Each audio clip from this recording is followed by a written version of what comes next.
Every week someone buys their first rental property completely convinced they have just unlocked passive income for life. Most of them will be cash flow negative within 90 days. The average American rental property generates $1,100 per month in gross rent. The average landlord nets $100 to $200 per month after every real expense is accounted for. That is a $200,000 asset producing the monthly income of a part-time dog walker, and that is before the water heater breaks. Sandra bought her first rental property at 41, three-bedroom house, decent neighborhood, tenant already in place paying $1,400 per month. She ran the numbers on a napkin. Mortgage $900, profit $500 per month, $6,000 per year. 14 months later, she had spent $22,000 in repairs, lost 3 months of rent to vacancy, hired and fired a property manager, and was seriously considering selling. She had not made a single mistake that every first-time landlord does not make. In the next 10 minutes, we are breaking down every dollar behind owning a rental property. The real acquisition cost most investors underestimate. The expense structure that makes $1,400 in rent become $180 in profit. The 3 ways landlords actually build wealth and why cash flow is the least important of them. And the number that determines whether a rental property is a business or an expensive hobby. This is the money behind owning a rental property. There is no single entry point into rental property ownership. There are 3. And each one is a completely different financial commitment. Tier 1, the single-family home. The entry point most first-time landlords choose. A 3 or 4-bedroom residential property in a secondary or tertiary market. Purchase price between $150,000 and $350,000 depending on location. Down payment of 20 to 25% required for an investment property. Conventional financing will not accept less without PMI penalties that destroy cash flow immediately. Total cash required at closing including down payment, closing costs, and immediate repair reserve, $40,000 to $100,000 before a single rent check arrives. Tier 2, the small multifamily, a duplex, triplex, or fourplex. Purchase price $300,000 to $800,000 in most markets. The critical structural advantage, multiple rental income streams from one asset reduce the vacancy risk that destroys single-family cash flow. One vacant unit in a fourplex loses 25% of revenue. One vacant single family loses 100%. The cash required at closing, $75,000 to $200,000. The operational complexity, proportionally higher. More tenants means more maintenance calls. More turnover management, more regulatory compliance across multiple units simultaneously. Tier 3, the small apartment building. 5 units or more triggers commercial financing, different underwriting standards, higher interest rates, shorter loan terms. A 10-unit building in a mid-sized American city runs $600,000 to $2 million. The financing requirement, 25 to 35% down plus reserves. Total capital required at entry, $200,000 to $700,000. At this tier, the building is no longer a side investment. It is a business that requires either full-time management or a professional property management company, consuming 8 to 12% of gross revenue. If the real numbers are already shifting how you see rental property, one tap on the like button tells YouTube this breakdown deserves to reach more people. Takes less than a second. Back to the money because the expense structure is where most first-time landlords completely lose the plot. Here is the calculation every landlord runs before they buy and why it is almost always wrong. Gross rent minus mortgage payment equals profit. $1,400 minus $900 equals $500 per month, $6,000 per year. This is the napkin math Sandra used.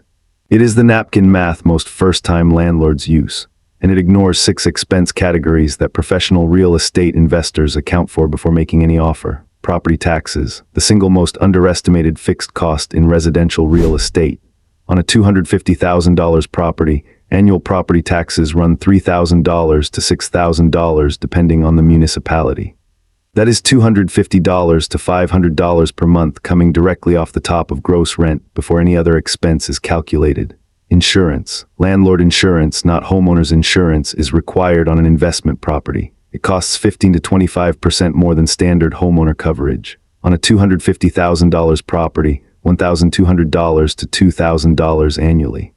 Another $100 to $165 per month. Vacancy allowance. Professional investors budget 8 to 10% of gross annual rent for vacancy, the periods between tenants when the unit generates zero income but fixed expenses continue without interruption. On a $1,400 per month rental. That is $1,344 to $1,680 per year reserved for vacancy alone, maintenance and repairs. The industry standard is the 1% rule, budget 1% of the property's value annually for maintenance. On a $250,000 property, $2,500 per year, $208 per month set aside before anything breaks on older properties. Built before 1980, experienced investors budget 1.5 to 2% annually because the systems are aging and the repair frequency is higher. Capital expenditure reserves, separate from routine maintenance, the budget for major system replacement. Roof lifespan 20 to 25 years. HVAC system 15 to 20 years. Water heater 10 to 15 years. Appliances 8 to 12 years. A professional landlord calculates the remaining useful life of every major system in a property and reserves monthly for its eventual replacement. Failure to do this does not make the expense disappear. It makes it catastrophic when it arrives. Property management, for landlords who do not self-manage, and most eventual multi-property owners do not. Professional property management costs 8 to 12% of gross monthly rent plus 1 month's rent as a leasing fee every time a new tenant is placed. Run all 6 categories on Sandra's $1,400 per month rental and the real monthly expense picture looks like this. Mortgage $900, taxes $350, insurance $140, vacancy reserve $120, maintenance reserve $208, CapEx reserve $150, property management $140, total monthly expenses $2,008, monthly gross rent $1,400.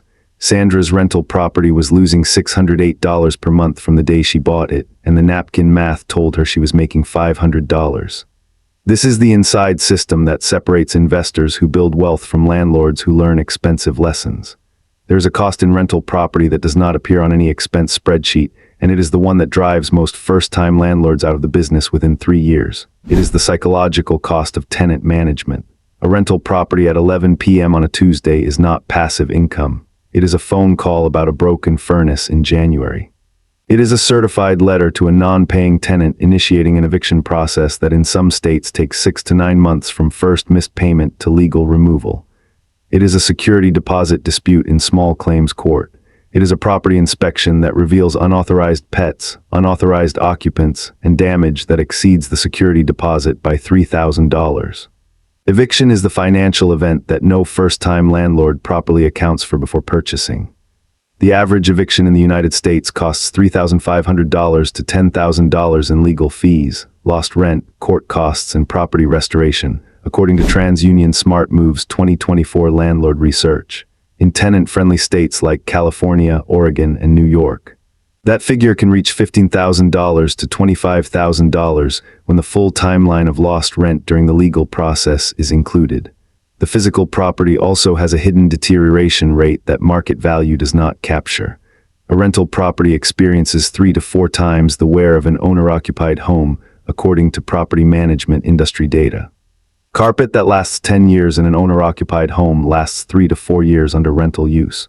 Paint refresh cycles compress from 7 to 10 years to 3 to 5 years. Appliance replacement frequency accelerates. The asset is simultaneously generating income and depreciating at an accelerated rate, and the maintenance reserve is the only mechanism preventing that depreciation from destroying the investment. Case Study 1, The Overleveraged Optimist. 2005 and 2006, at the peak of the American housing bubble, thousands of amateur landlords purchased investment properties with interest-only loans, minimal down payments, and projected rent increases that never materialized. The strategy was simple: borrow maximum capital, collect rent, watch appreciation cover the math.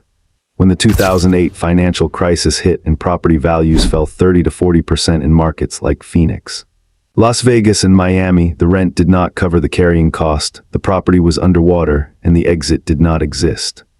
Foreclosure rates among investor-owned properties ran significantly higher than owner-occupied homes during the crisis precisely because landlords had no emotional attachment to protect, only a financial calculation that no longer worked.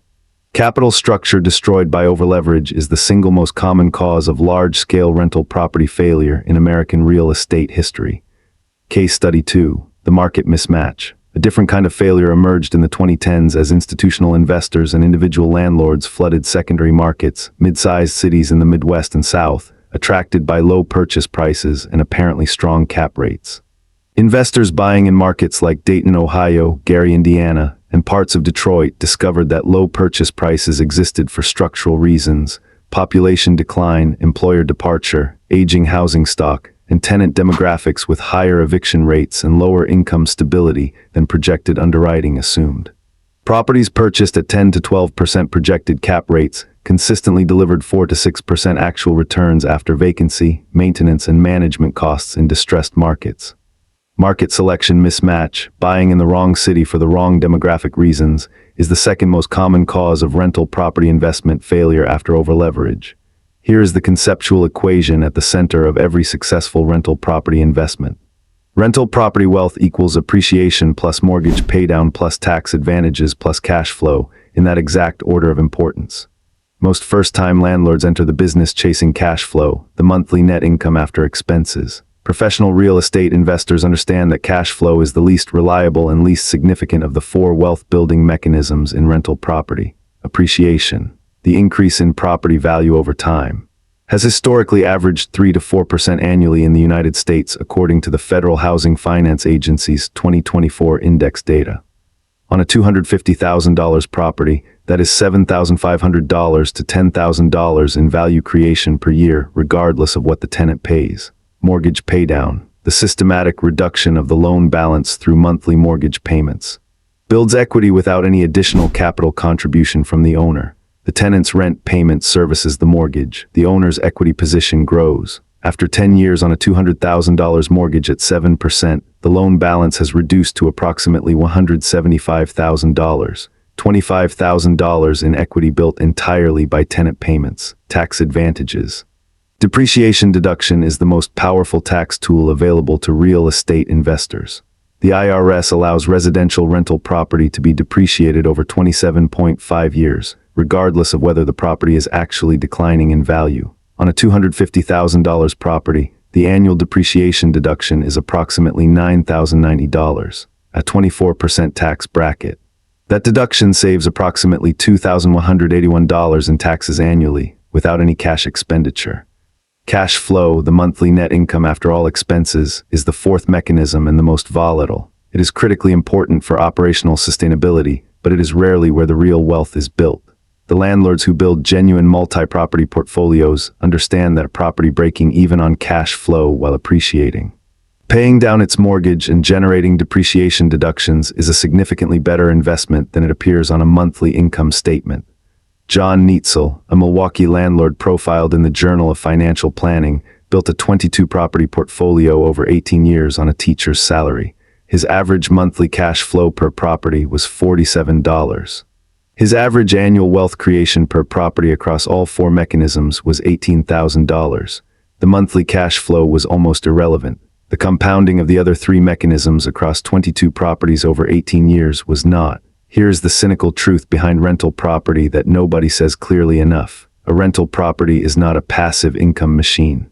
It is a leveraged depreciation vehicle with a tenant-funded mortgage and a tax advantage attached that also happens to generate a small amount of monthly cash flow if you buy it correctly and manage it professionally. The investors who treat it as the former retire wealthy. The investors who treat it as the latter retire frustrated, holding an asset they cannot exit without a tax event and cannot manage without a headache. The property was never the product. The discipline to hold it was always the real investment. Thank you for watching. If you enjoyed the video, please give it a thumbs up, share your thoughts in the comments, like and subscribe for more exciting content.